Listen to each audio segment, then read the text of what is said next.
gather around. Turn down the lights and make sure your doors are locked tight. I want to tell you a story about a place that does not exist on any tourist map.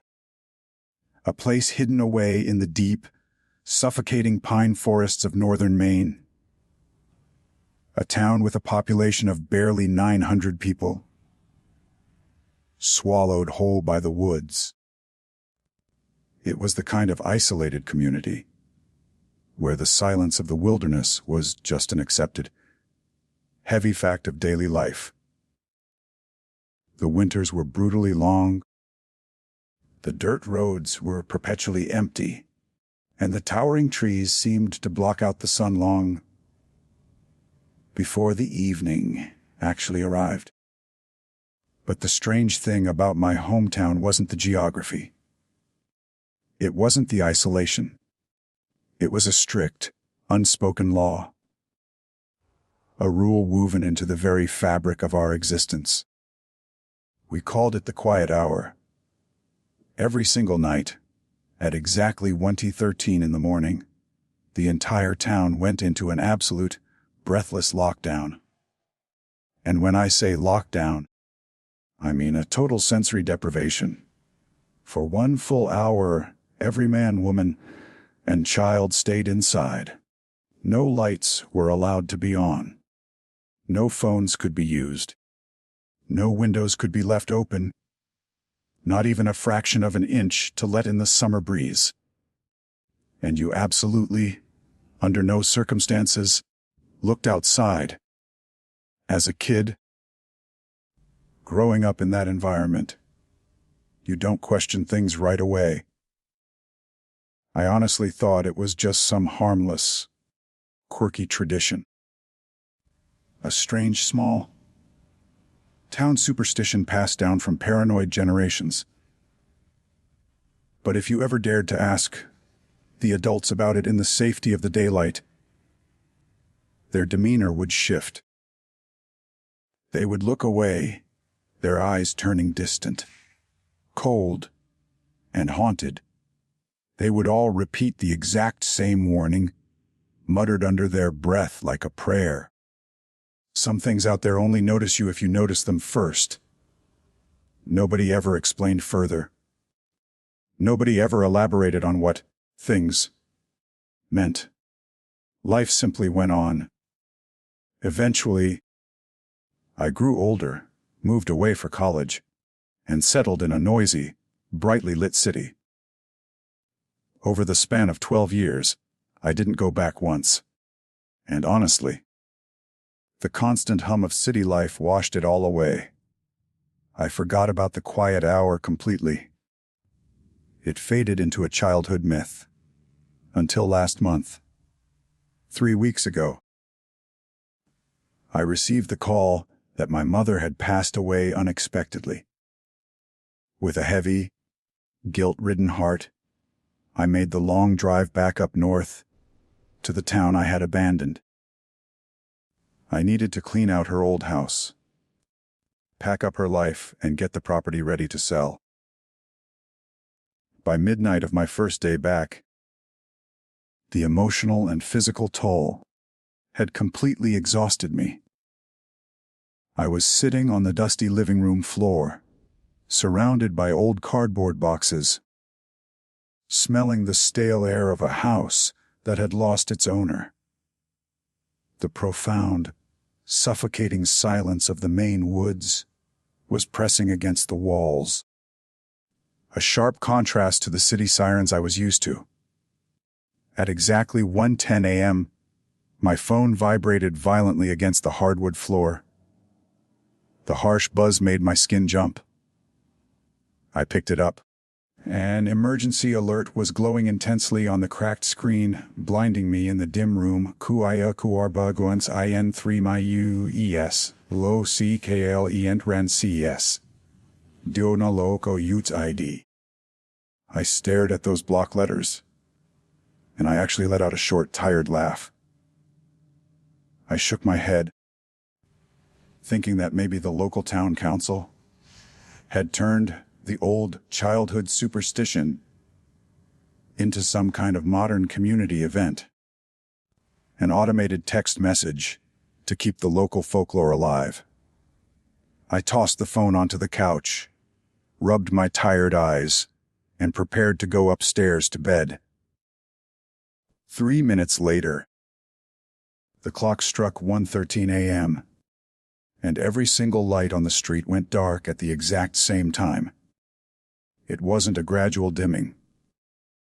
It was instantaneous. The neighbor's porch light across the street, gone.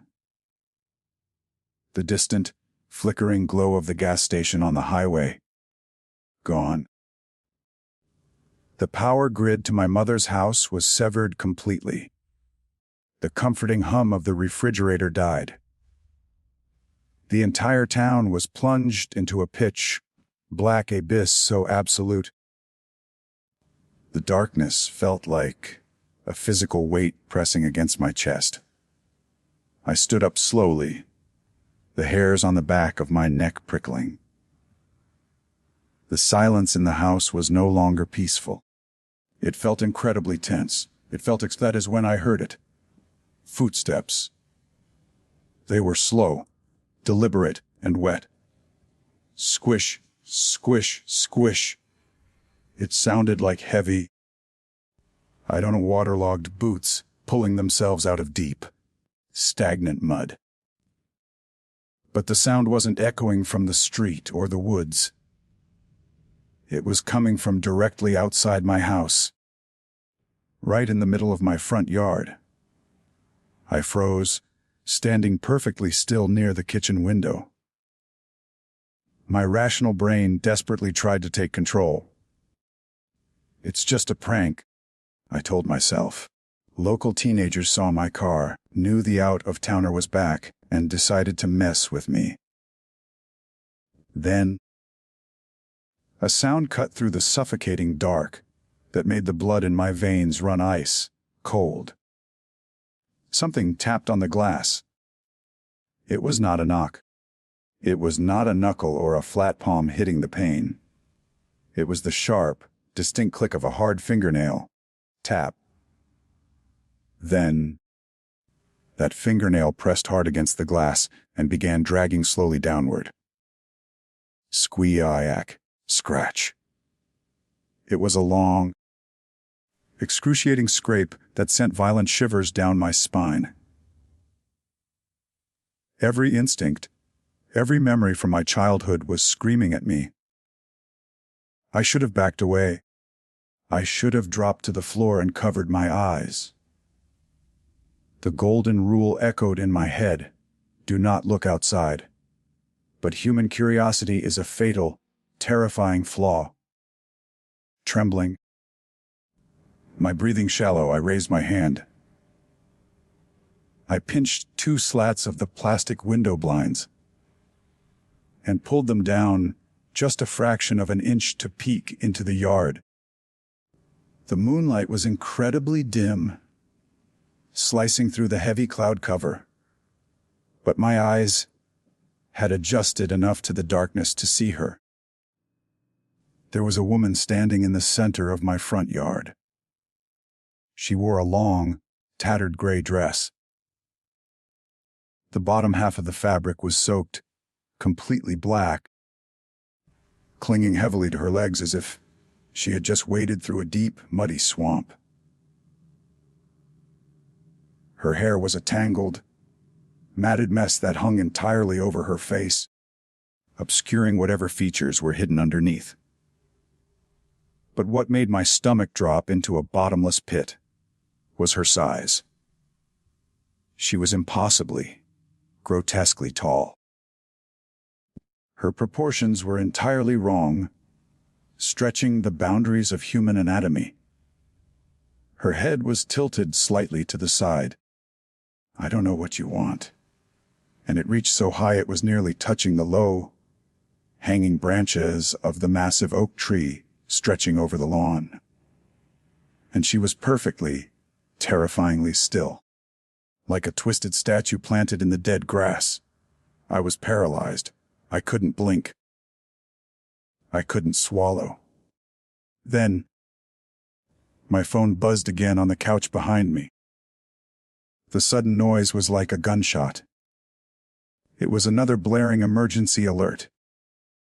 The screen lit up the pitch black living room, casting a bright, harsh blue glow directly onto my face through the window blinds. Out of the corner of my eye, I read the text glowing on the screen. Do no te hmceou athing. The very second that blue light washed over my face, the impossibly tall woman moved. Her head snapped toward my window with a sickening, audible crack. I didn't even see a face. I just felt the crushing, predatory weight of her attention violently lock onto me. I dropped the blinds instantly and ducked below the windowsill. Scraping my knees hard against the linoleum floor, I scrambled backward into the kitchen, pressing my back against the cabinets, pulling my knees tight to my chest. For one agonizing second, there was nothing. Then came the sprinting. The sluggish, wet footsteps were gone. Suddenly, explosive, unnatural speed tore up the damp earth outside. She wasn't running toward the front door to break it down. She was frantically, violently circling the entire house. Thump, thump, thump, thump. The speed was impossible. She was completing a perimeter around the structure in seconds. I heard long, hard fingernails violently scraping against the vinyl siding as she ran, tearing at the exterior. The sound whipped from the living room wall to the back patio to the side alley and back to the front. Over and over again in a dizzying loop. And underneath the frantic, heavy running, underneath the violent scratching, I heard a sound that nearly stopped my heart. A laugh. It was a soft, breathy, wet laugh. Bubbling up, right outside my bedroom wall. It sounded like someone trying to giggle while their throat was rapidly filling with black water. I stayed curled tightly into a ball on the kitchen floor, squeezing my eyes shut, pressing my hands over my mouth to muffle my own frantic hyperventilating. I was begging for the hour to pass. Then the running abruptly stopped. The sudden dead silence was suffocating. I strained my ears, listening for the squish of the boots on the grass. Instead, I heard something inside the house, upstairs. Eli. I stopped cold. My heart literally skipped a beat in my chest. It was my mother's voice. My mother, who had been dead and buried for 3 weeks. Eli, come upstairs, honey. It's cold down there. It was not a cheap imitation. It wasn't a distorted echo. It was perfectly, flawlessly her voice. The exact same warm, slightly raspy tone she had whenever I used to come home late from school. The comforting cadence, the familiar affection. Above my head, on the second floor, a floorboard creaked under a heavy weight. Something was slowly walking down the upstairs hallway. Step by step, moving toward the top of the staircase. Eli. Don't leave me alone up here. I've missed you so much. The sheer psychological terror of that moment is something that will haunt me until the day I die. Because the scariest part wasn't that a monster was inside my home.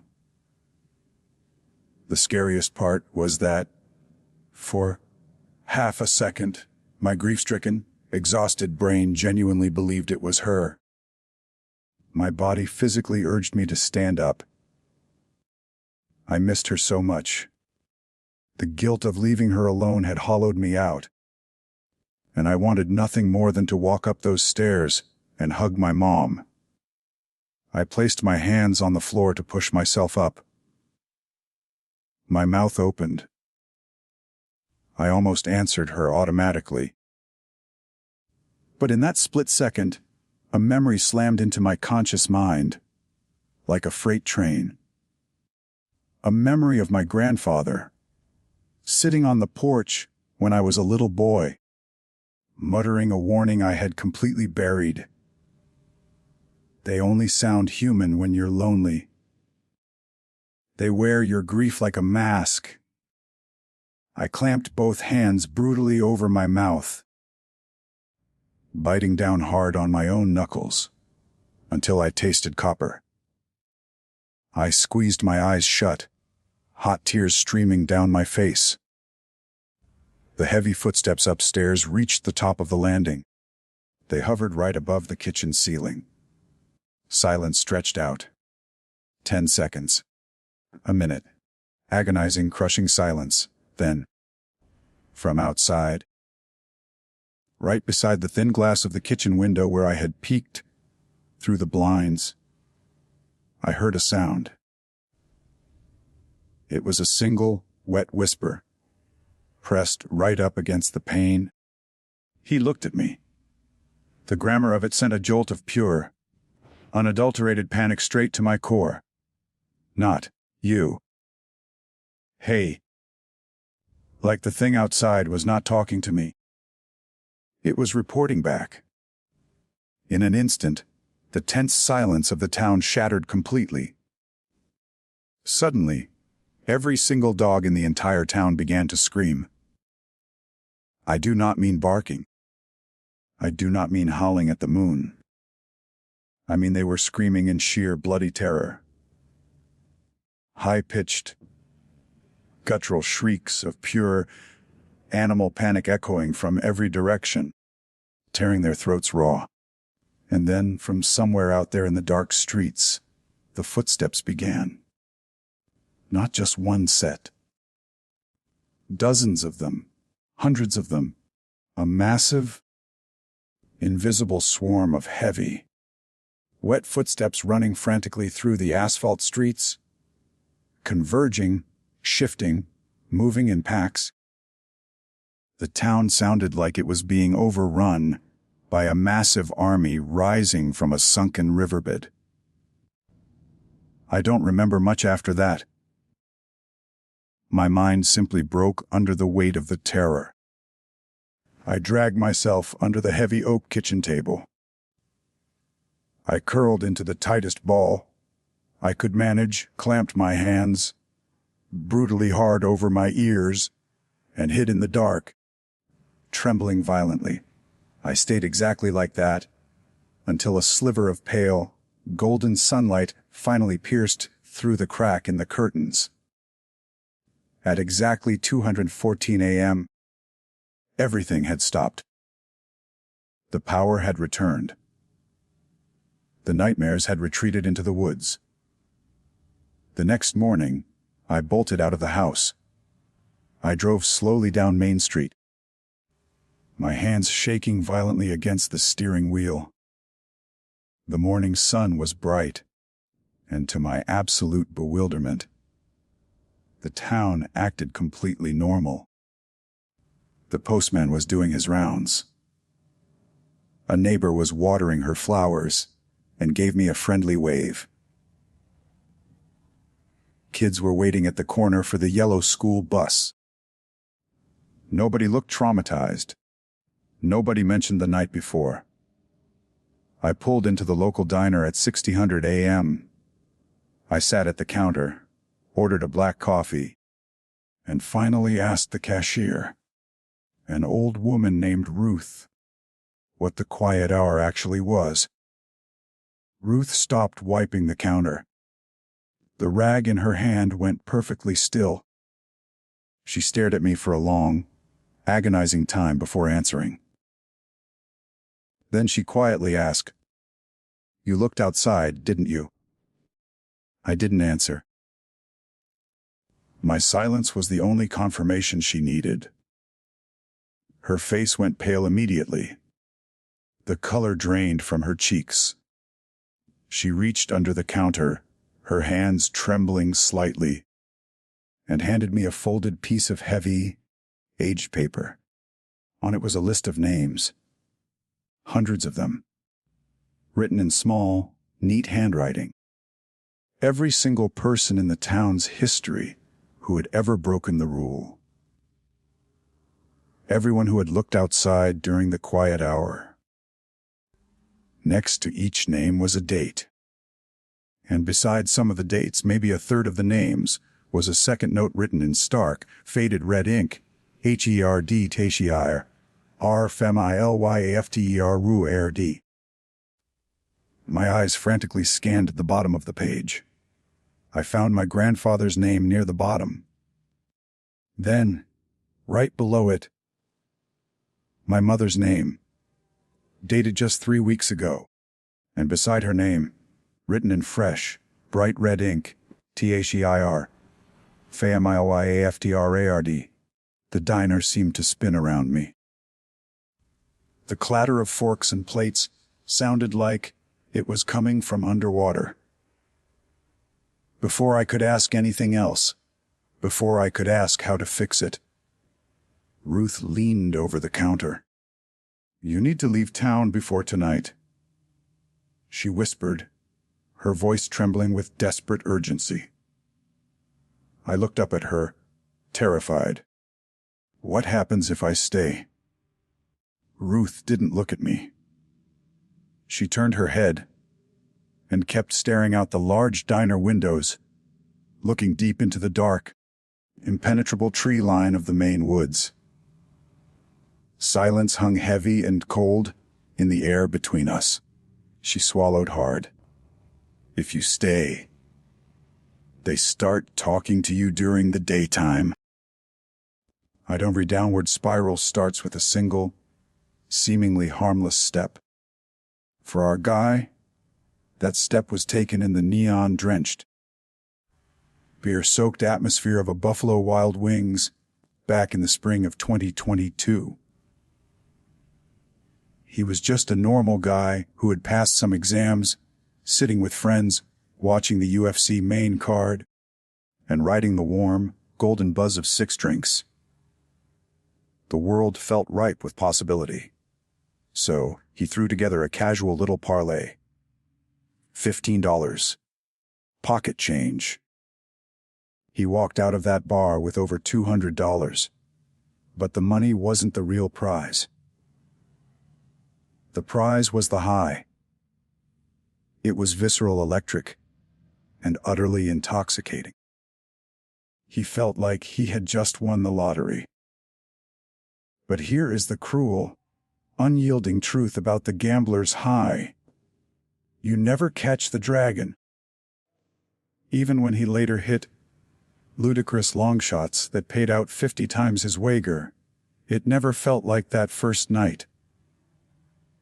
And his desperate, pathetic chase for that ghost of a feeling is what built the coffin he now finds himself trapped in. You don't need the day-by-day itinerary of his ruin. Just know it was a masterclass in self-destruction. Burned bridges, alienated family, maxed-out credit cards, persistent, knuckle-cracking debt collectors staking out his apartment building.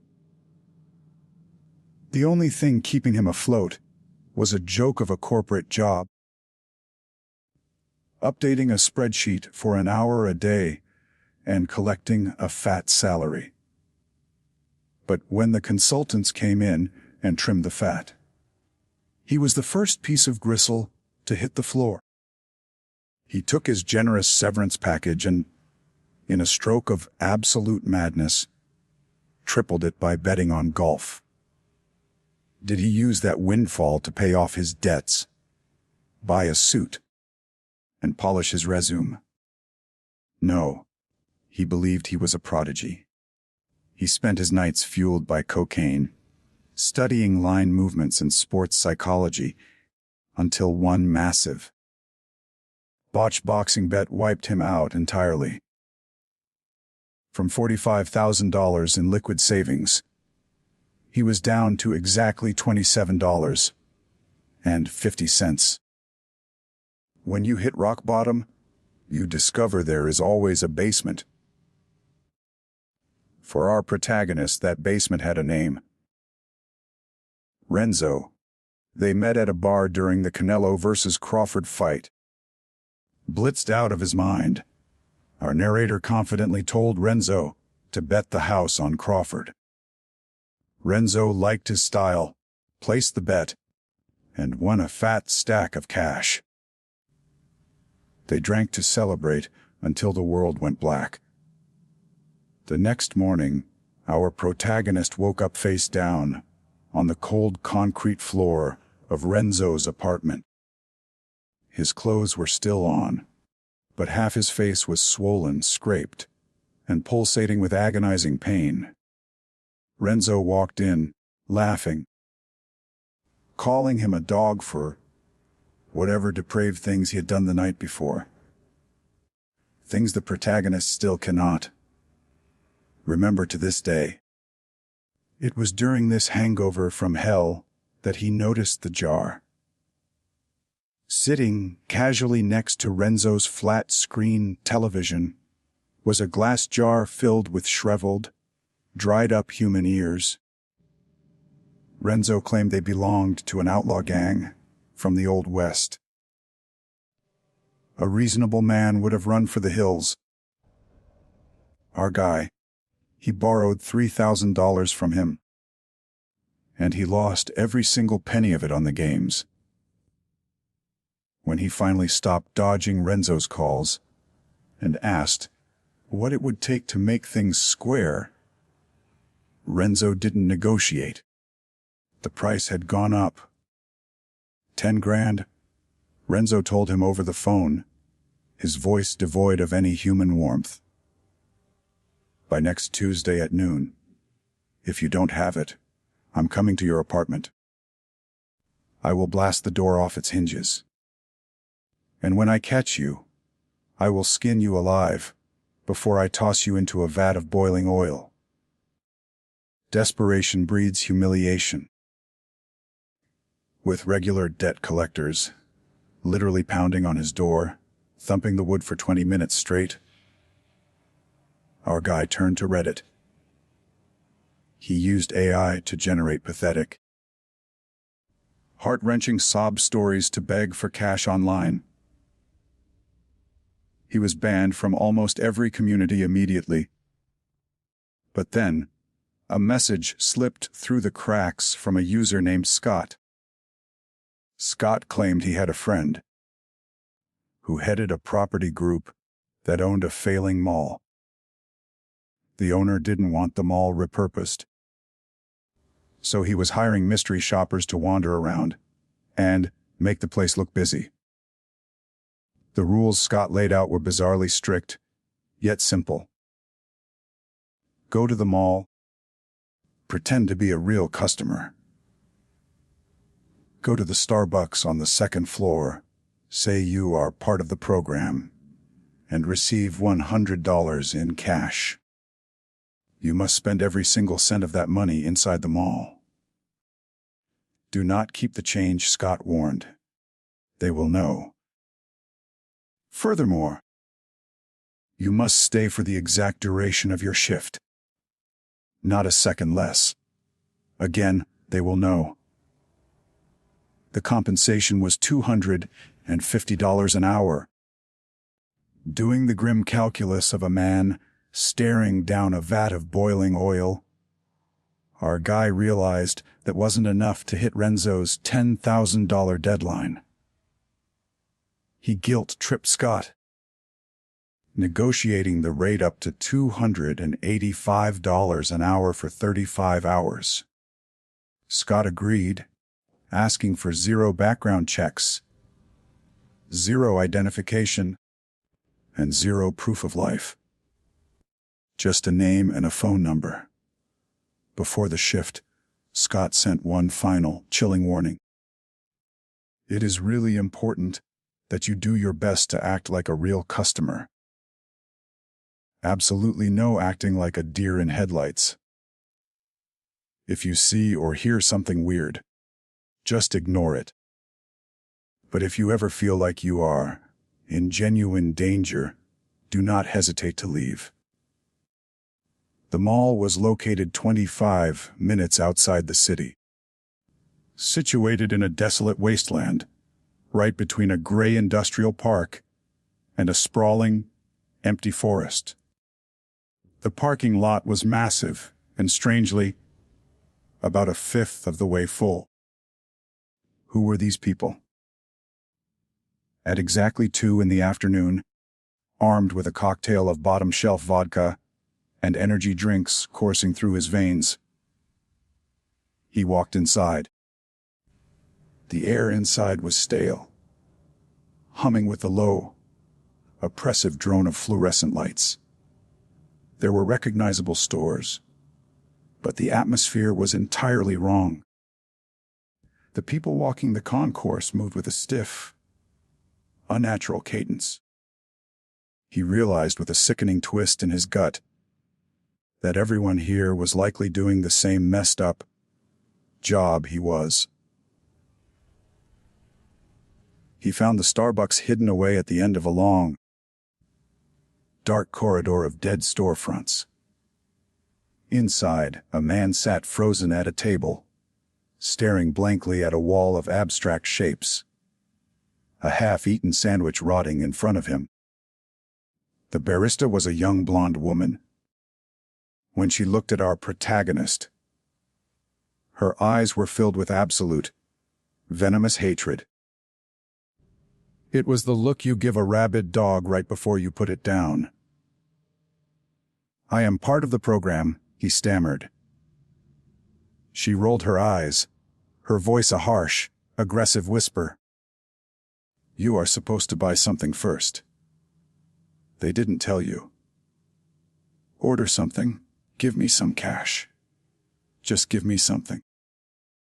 He handed her a crumpled $1 bill for a black coffee. She snatched it, slammed the register, and handed him back 10 crisp $10 bills. As she turned to make his drink, he noticed her walk. It wasn't just a limp. Her movements were labored, jerky, like a marionette being operated by a drunk puppeteer. She shoved the burnt, foul-tasting coffee into his hands. Needing a real drink to steady his nerves, he went to the Chili's restaurant on the first floor. It was the busiest place in the mall. The bar was packed with a mixed crowd of men and women.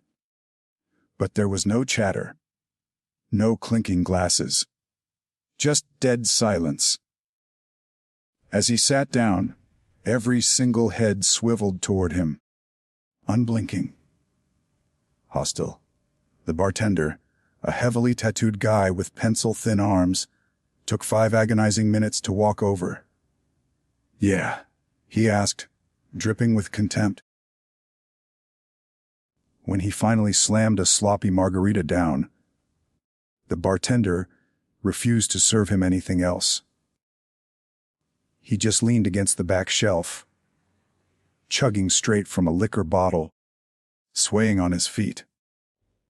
"Come on, man, can a guy not get a drink?" our protagonist shouted, his nerves fraying. Suddenly, a disembodied voice from the silent crowd yelled back, "Nothing against you, buddy. There is just too many people in here right now. It is 5 o'clock on a Tuesday." The bartender slurred, staring right through him. "Think about it. If we don't sell this, then nobody gets paid. Quit whining and come back when it is emptier." He dropped a $10 bill and fled. The mall wasn't just weird. It felt fundamentally broken, like a simulation struggling to render its assets. He bought raw, bloody chicken from a fast food worker who communicated only in subtle, Robotic head nods. He browsed knockoff jackets with misspelled brand names. He was beckoned by a frantic, smiling old man from a dark, electronics store chanting about fixing cell phones. Only for the man's face to drop into an expression of pure agony. When rejected, rolling down the metal security gate and vanishing into pitch blackness. A dead-eyed woman offered him free samples of cinnamon rolls. On her silver tray sat dollops of thick, bubbling, gray sludge. He sought refuge in the movie theater. The digital marquee above the box office was glitching out, flashing unreadable, alien symbols.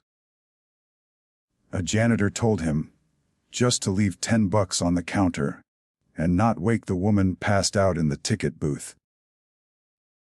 Inside the theater, a movie played to a room containing only one other person.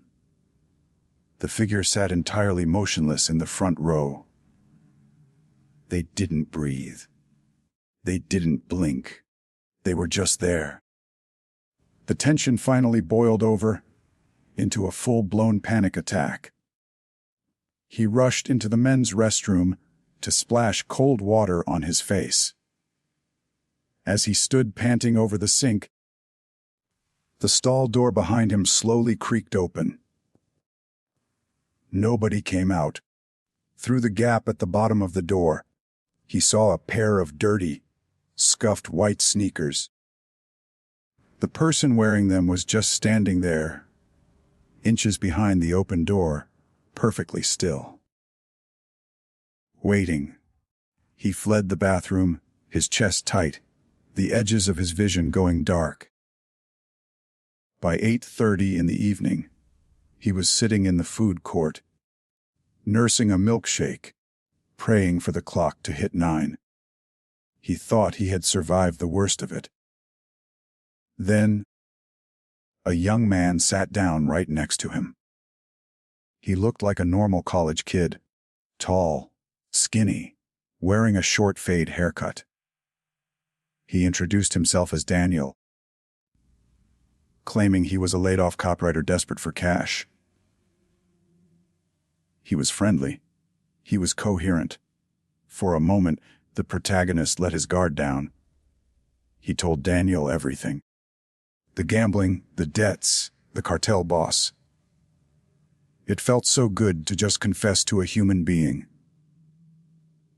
And then he looked under the table. Daniel was wearing dirty, scuffed white sneakers. The exact same shoes from the bathroom stall. Scott's warning violently echoed in his head. If anybody comes up to you and asks you what you are doing, tell them you are shopping. Absolutely no acting like a deer in headlights. He immediately stood up. I have to get going. Daniel's friendly demeanor evaporated. You should stick around, he said, his voice dropping an octave. I have something I want to show you. I am tired. I am going home. That is when Daniel smiled. It wasn't a human smile. His lips stretched wide, revealing blocky, uniform teeth. The skin of his cheeks pulled back, so far it looked like the flesh was tearing. It was uncanny. It was predatory. You are not here to shop, are you? Daniel whispered, the terrible grin fixed on his face. Then what?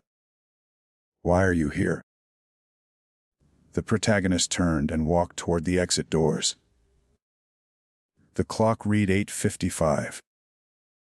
Daniel matched him step for step, hovering just 6 feet behind. Don't you have to go home? Daniel taunted, the maliciousness now bleeding openly into his tone. The door is right there. Why don't you leave? The clock ticked. 8:58. 8:59. The second his phone flashed 9 o'clock, the protagonist lunged for the doors. But Daniel was faster. The creature grabbed his collar with an impossible, ironclad grip, violently dragging him backward into the sterile light of the mall. Adrenaline and pure terror took over. The protagonist thrashed, throwing his body weight forward until the cheap fabric of his shirt shredded completely off his back. Free from the grip, he vaulted through the double doors, tripping over his own feet and smashing his elbows into the concrete outside. Bone cracked. Pain flared. But he scrambled up, ready to fight for his life. He spun around. Daniel hadn't followed him out. Instead, Daniel was pressed against the glass doors. His face was pancaked against the pane, his features squashed into a grotesque, inhuman mask. His eyes were wide, bulging from their sockets. Slowly, methodically, Daniel dragged his long, wet tongue across the glass in a tight circular pattern, leaving a thick trail of saliva. He didn't look like a copywriter anymore. He looked like a monster that had forgotten how to wear its human suit. The protagonist finally tore his eyes away and sprinted to his car, only to find all 4 of his tires had been violently slashed. His was the only car left in the massive, no-cell service. 18 miles from home. He was dead meat. But then the mall doors opened one last time. A woman in a windbreaker stepped out. She looked at him, shivering shirtless in the cold, and cautiously offered him a ride. When he hesitated, asking if she was with the freak inside, she lifted her jacket to reveal a handgun holstered at her hip. "I am not with him," she said coldly. "But I will shoot you if you try anything." He followed her half a mile into the dense woods, where she had hidden her car to avoid the tire slashers that prowled the lot after dark. She refused to give him her name. She refused to speak about the mall. They drove back to the city in a suffocating, terrified silence. When he finally collapsed on his couch back home, he drank the last of his vodka and passed out. The next morning, his phone buzzed. A bank notification. $3,000 had been electronically transferred into his account. And right below it, an email from Scott. "Hey man, I heard you might have had a rough first day, so I sent you a bit extra on top of the promised amount. Your hours are the same for today. 2 to 9 p.m. And also, man, just remember what I said before. You are a customer in there. So act like it." As he sits on his couch this morning, drinking tomato juice to soothe his ruined stomach, he is trapped in the ultimate gambler's paradox. $3,000 isn't enough to run from Renzo. He needs 7,000 more. He needs to go back to the mall. He knows that if he goes back, whatever is wearing those dirty white sneakers will be waiting for him. But if he stays, a cartel boss with a jar of human ears is going to skin him alive. The house always wins. The only question left is, which house is he going to die in? When people think of New York City, they think of the noise. The blaring yellow cabs, the endless chatter of millions of people on the sidewalks, the sirens echoing between the towering glass skyscrapers. They think the scariest thing about the city is the cost of living, the relentless pace, or maybe walking down the wrong street at the wrong time. My name is Ethan, and for a long time, I thought the exact same way. I was just a regular guy, trying to make ends meet in a city that never stops demanding more from you. I needed money, so I took a job that nobody else wanted. For 3 long years, I worked the graveyard shift as a night inspector for the Metropolitan Transportation Authority. My job was to walk the veins of the city. I was responsible for checking the structural integrity of the old, abandoned subway tunnels that snake beneath Manhattan. It is an incredibly lonely job. Down there, the city above ceases to exist. It is just you, a heavy-duty flashlight, a hard hat, and miles upon miles of cold, dripping, crumbling concrete. You eventually get used to the shadows playing tricks on your eyes. You get used to the rats the size of house cats, scurrying over the rusty tracks. You even get used to the oppressive, damp smell of the underground. But I promise you this, you never get used to the silence. It is a heavy, crushing silence that presses against your eardrums until you start hearing your own heartbeat echoing in the dark. It happened on the night of March 14th. The winter chill had seeped down through the concrete, making the underground even more miserable than usual. I was given my assignment for the night by the dispatcher, an older guy named Mac, whose voice always crackled over the radio through a thick layer of static. "Ethan, you are on Section 4 tonight," Mac had said, his voice flat and tired. "We have got some reports of structural settling. Go check the support beams. And keep your head down. The ventilation is totally shot down there." "Copy that, Mac," I replied. "Anyone else scheduled for that sector?" "Negative. Just you. Watch your step." Section 4 was not just another tunnel. It was a deep, forgotten line that had been completely closed off to the public since the late 1970s. It sat lower than the active lines, resting in the absolute bowels of Manhattan. The only way into Section 4 was through a massive, industrial steel door located at the end of a long, unused maintenance corridor.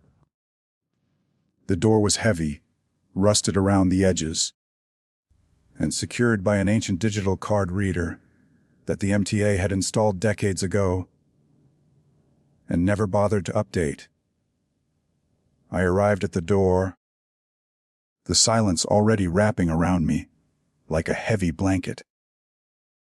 The air was thick and stale. I pulled my ID card from my lanyard and swiped it through the old machine. The scanner beeped. The tiny, cracked screen on the reader lit up with a faint, sickly green glow. Usually, it just displayed a welcome message and the number of authorized personnel in the sector. I glanced at the screen, waiting for the heavy magnetic locks on the door to disengage. But as I looked at the pixelated text, my breath caught in my throat. "Users inside 2." I stared at the glowing green letters. I blinked, rubbed my eyes, and looked again. It still said 2. That was impossible. Mac had explicitly told me I was the only one assigned here. The door was magnetically sealed. Nobody could get in without swiping, and the system would log it. I stood there in the cold corridor, my mind racing. I told myself it was just a glitch. The system was 40 years old. The wires were probably chewed to hell by rats. It was just a computer error. I leaned my shoulder against the freezing metal and pushed the heavy steel door open. I stepped over the threshold into the damp, freezing air of the abandoned tunnel. As soon as I cleared the frame, the hydraulic hinges took over. The massive steel door swung shut behind me. The sound of the metal slamming shut echoed down the tunnel with the force of a gunshot. It bounced off the curved walls, traveling for miles into the absolute blackness ahead of me. I was locked in. I switched on my high-powered tactical flashlight. A brilliant, thick beam of white light cut through the airless dark, illuminating the rotting wooden ties, the rusted steel tracks, and the concrete walls, slick with decades of black grime and condensation. I started walking. The gravel beneath my heavy work boots crunched loudly in the deep silence. It was the only sound in the world. I walked for about 20 minutes, sweeping my flashlight beam back and forth across the ceiling, looking for fractures in the concrete. The deeper I went, the colder it got. My breath plumed in the air in front of me like white smoke. I stopped near a massive support column to log a long, jagged crack in one of the main wall beams. I pulled out my clipboard. When I stopped walking, the echoing sound of my footsteps should have stopped immediately. But it didn't. One extra, distinct step crunched in the loose gravel from the void behind me. My heart hammered against my ribs. I spun around, sweeping my flashlight beam violently down the tunnel I had just walked through.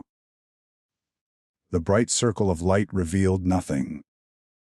There were just the empty, rusted tracks disappearing into the pitch black. "Hello," I called out, my voice wavering. The tunnel mocked me, bouncing my voice off the curved, wet walls. I held my breath, straining my ears, waiting for the echo to die down. The silence returned, but only for a moment. Then, from the absolute darkness, just beyond the reach of my flashlight beam, came a response. It was a rhythmic, wet, clicking sound. It sounded exactly like a long, thick fingernail snapping sharply against cold steel. Suddenly, a wave of pure, putrid stench rolled out of the darkness and hit me square in the face. It smelled of funeral metal, spoiled meat, and damp, stagnant earth. The smell hit me, and my body reacted before my brain did. My legs were already moving, stepping backward, putting distance between myself and whatever was breathing in the dark. I fumbled with my tool belt and pulled out my heavy company radio, my thumb slipping on the plastic. "Mac, are you there?" I whispered into the receiver, unable to find enough air to speak louder. "Mac, somebody else is down here. Get the police. Please." I held the radio to my ear.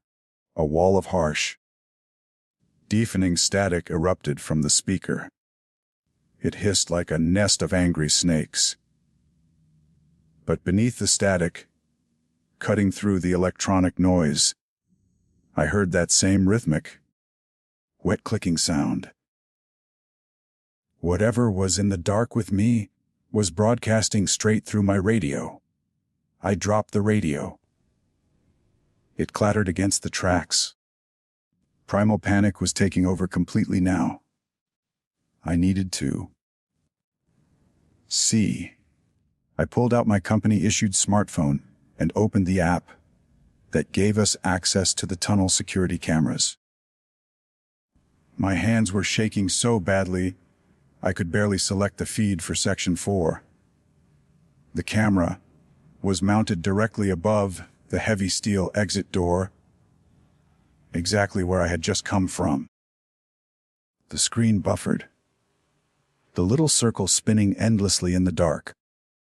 Finally, it flickered to life in grainy, black and white night vision. The camera showed the heavy steel exit door, and standing directly in front of the door, looking straight up into the camera lens, was a person. It was me. It was wearing my heavy canvas jacket. It was holding my exact model of flashlight. It had my face. But I was a quarter-mile down the tunnel, staring at my phone. I watched the screen, frozen in place, as the thing wearing my face slowly raised its left arm. It waved directly at the camera. The movement was entirely wrong. Jerky and disjointed, like a cheap puppet operated by someone with broken strings. For one impossible second, it simply stared into the camera, smiling. Then the camera feed violently cut to static.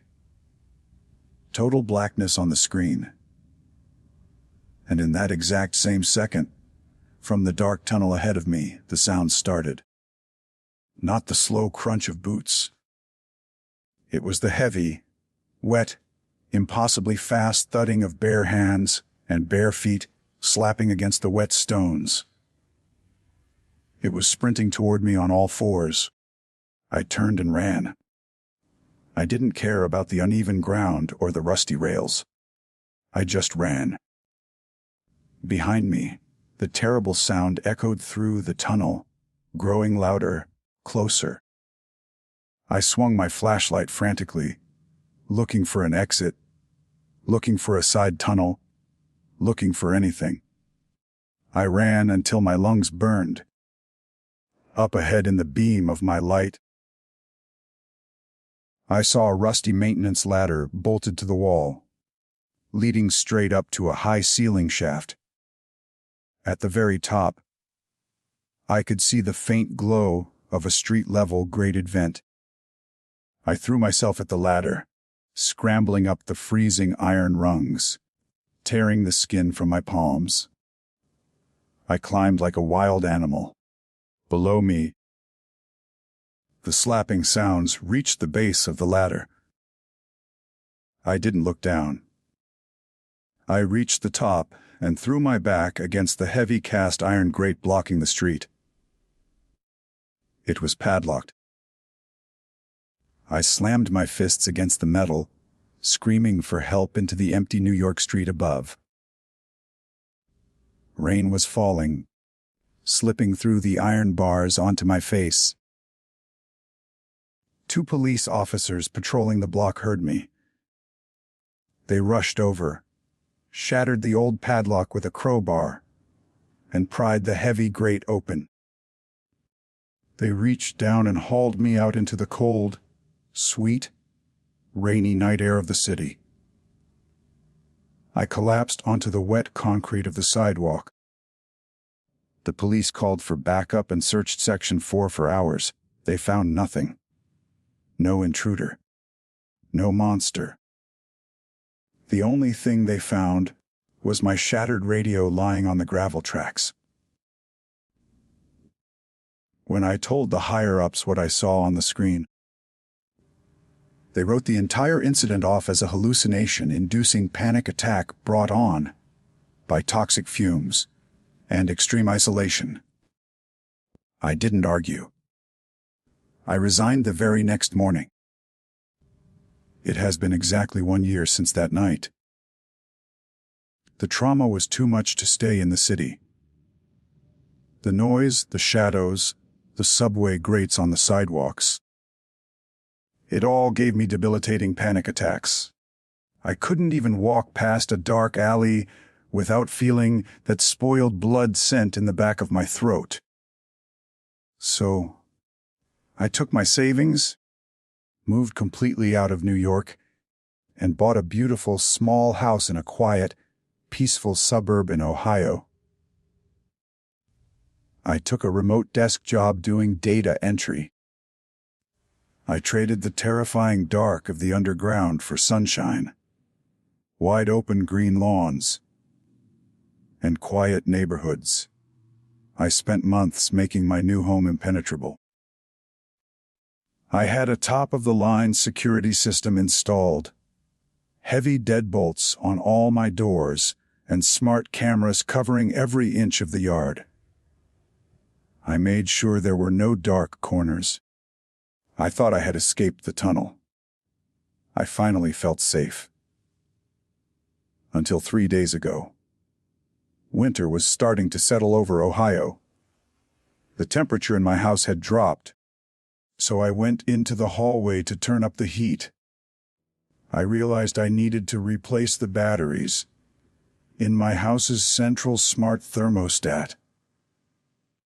After I popped the new batteries in, the device prompted me to sync it to the Maine Security Hub app for my home's digital system.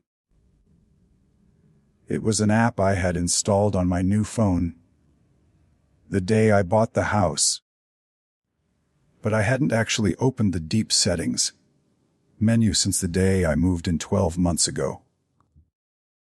The system ran itself automatically. I sat on my living room couch, sipping a cup of coffee, and connected the device.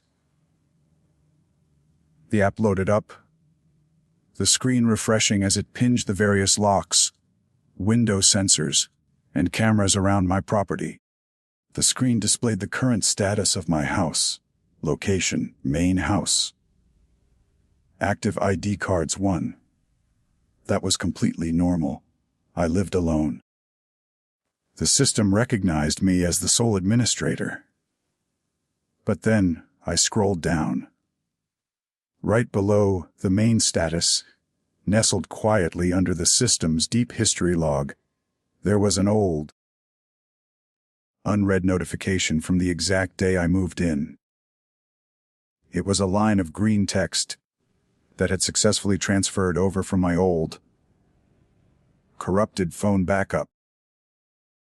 It was a digital ghost that had been sitting in my system, waiting in silence for 12 whole months, completely unnoticed while I slept, ate, and lived in this house. It read, "Users inside too." My lungs seized. The color drained from my face. The coffee cup slipped from my fingers, shattering against the hardwood floor.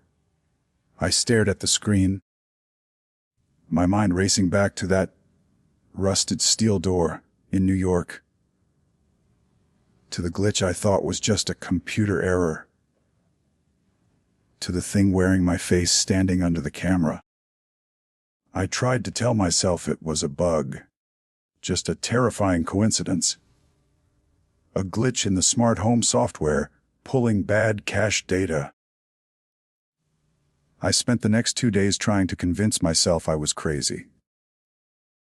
But then came last night. I went to sleep with every single light in the house turned on. I locked my bedroom door, something I hadn't done in months. I lay in bed, staring at the ceiling, jumping at every creak of the house settling in the wind. I told myself it was just the house settling, just the wind. At exactly 3:14 a.m., I was jolted awake by a sound. It wasn't a footstep. It was coming from the dark, empty vacancy of the crawl space directly beneath my bedroom floorboards. It was a sound I hadn't heard in a year. It was a wet, rhythmic, clicking sound, like a thick fingernail tapping patiently against wood. It was right beneath my bed. I stopped breathing. I lay there in the dark, frozen in a state of absolute terror. Slowly, agonizingly, the smell of old pennies and dead earth began to seep up through the floor vents, filling the bedroom. And as I lay there, trapped in my bed, unable to move a single muscle, My phone on the nightstand suddenly buzzed. The screen lit up the dark room with a pale, white glow. I slowly turned my head, every joint in my neck screaming in protest. The lock screen displayed a new unread text message. It wasn't from a friend. It wasn't an alert from the security system. The caller ID showed that the text message had been sent from my own phone number. Through the tears blurring my vision, I read the words glowing in the dark. "Thanks for swiping us out. We really like the new house."